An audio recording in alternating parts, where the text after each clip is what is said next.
We went for the 130 litre Bushman fridge freezer for our new van. It comes as standard with the handle on the left-hand side. But the great thing about this fridge is you can switch the handle to the other side for layouts like ours, which makes access and opening it much easier.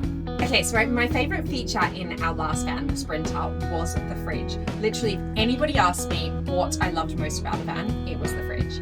And so this time we have gone with exactly the same fridge, a Bushman's 130 litre fridge. So it's got tons of fridge space and it's got a little freezer which really keeps everything like absolutely frozen. I love the fact that there's a crisper, so all my veggies can go in there. But most of all, I love the fact that it's huge. So we could fit a whole week's worth of food in there.